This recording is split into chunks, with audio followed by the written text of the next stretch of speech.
Here's the lowdown.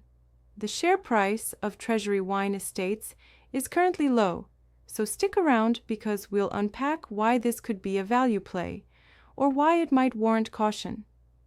This review is for informational and educational purposes only, not financial advice. Treasury Wine Estates, TWE, is a major global wine company headquartered in Melbourne, Australia, known for brands like Penfolds, Wolf Blass, Beringer, and others. From a value analysis perspective, the company offers a familiar mix: a strong brand portfolio, global reach, but also structural headwinds and execution risks. The company produces, markets, and sells wine across multiple regions, including Australia/New Zealand, the Americas, Europe, and Asia. And recent developments. In its first half of fiscal 2025, the company reported net profit after tax of about $220.9 million Australian dollars.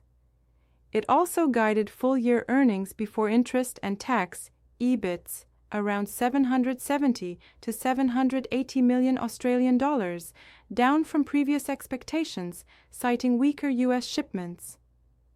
Revenue has grown modestly, and the luxury wine segment, notably Penfolds, is showing strength, with net sales revenue per case up approximately 16.1% in the half year.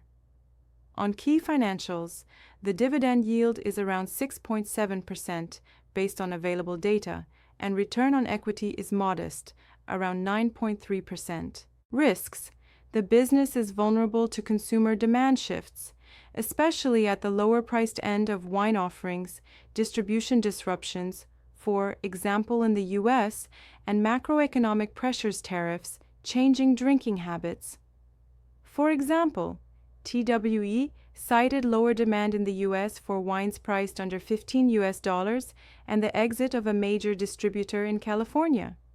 Because margins are thin at the commercial wine end and premiumization is necessary, the margin cushion is less robust than in other sectors.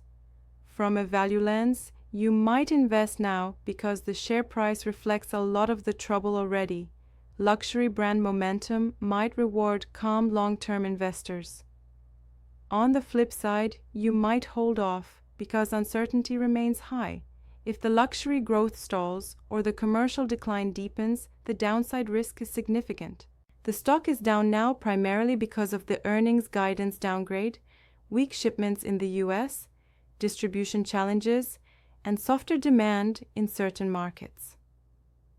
The chance of recovery soon depends on whether Treasury Wine Estates can execute its premium-led pivot, stabilize its commercial segment, and recapture growth in key regions such as China and the United States. If those things fall into place, the share price could rebound, but that is far from guaranteed. If you found this useful, hit like, leave a comment with your take, and subscribe to our channel for more. At Insightful Value, we dig into undervalued companies.